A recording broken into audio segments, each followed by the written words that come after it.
Alors justement, nous parlons de l'impact socio-économique de ce projet d'extension de la LGV qui reliera Kenitra à Marrakech avec notre invité Hassan Larafi, professeur des finances publiques. Monsieur Hassan Larafi, bonjour et merci d'avoir accepté notre invitation. Bonjour madame. Alors, avant de parler de l'impact de ce projet sur les différents secteurs d'activité au Maroc, si possible, de parler d'abord du secteur ferroviaire. Comment l'extension de la LGV au Maroc va-t-elle renforcer l'écosystème ferroviaire national et donc toute l'industrie qui se déploie autour ? Bonjour, bonjour madame. Bon, d'abord, ce qu'il faut noter, c'est que ce que nous sommes en train de vivre aujourd'hui, il s'inscrit dans le continuum d'une vision hautement stratégique de Sa Majesté le Roi. Je pense que les prémices de cette extension et de ce développement ferroviaire étaient affichées à travers deux discours importants de Sa Majesté, celui de 2015, 6 novembre 2015 et du 6 novembre 2019.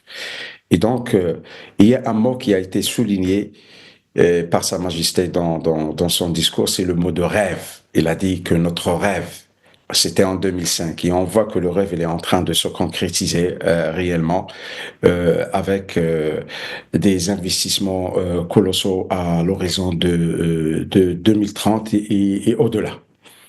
Je pense que ce rêve a été matérialisé par les autorités marocaines, les autorités budgétaires et le département métier qui est l'ONCF, qui a mis dans son schéma directeur, qui est la stratégie de secteur, de réaliser 1300 kilomètres de ligne pour lier Tanger à Gouira.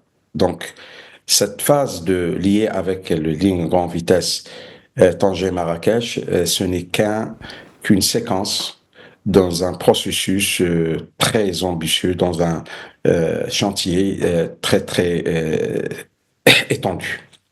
Alors, évidemment, ce genre de projets structurants ont des impacts et des effets d'entraînement en amont et en aval. Il suffit de rappeler que dans ce schéma directeur qui a été lancé par l'ONCF, qu'il vise de relier 43 villes marocaines dont la population dépasse 100 000 habitants. Et ça, c'est très important. Et donc, relier 2 ports du royaume, relier 15 aéroports, aussi à l'horizon de 2030, 73% de la population seront reliés au réseau ferroviaire, dans la perspective d'atteindre 90% dans les prochaines années. Oui, là on parle du réseau ferroviaire dans l'ensemble, non pas seulement de la LGV. Quelles seront justement, vous avez parlé de ces connexions, les retombées économiques de ce projet qui mobilise des milliards de dirhams sur l'économie nationale. On parle de tourisme, de mobilité, d'investissement public aussi qui sera boosté, d'industrie, de connectivité entre deux grands pôles économiques. Quelles sont donc les retombées auxquelles on peut s'attendre avec ce projet ? Comme je viens de le dire, il y a des effets d'entraînement en amont et en aval. Je pense que la mobilité est un défi colossal qui a été bien souligné dernièrement dans les assises sur la régionalisation avancée qui se sont déroulées à Tanger en fin de 2004, où la mobilité a constitué le défi numéro 5 qui a été soulevé par Sa Majesté dans sa lettre royale adressée aux participants à ces assises. Et donc, d'autre part, les régions, aujourd'hui, ils sont censés d'élaborer des plans de transport à l'échelon régional, dans le périmètre territorial qui relève de la région. Cela signifie que le transport est au cœur du processus de développement intégré du Maroc.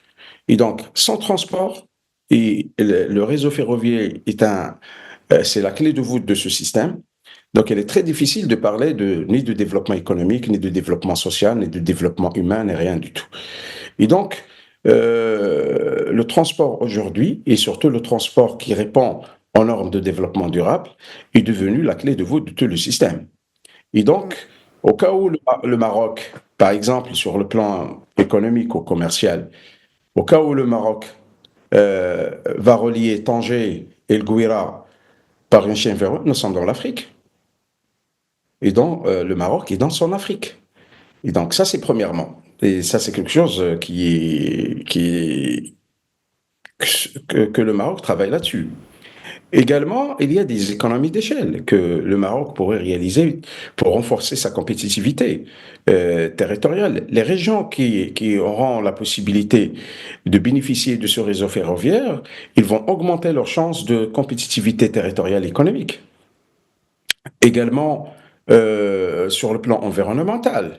Donc, euh, d'après même le schéma directeur de l'ONCF, il est attendu de réaliser 90% d'énergie renouvelable.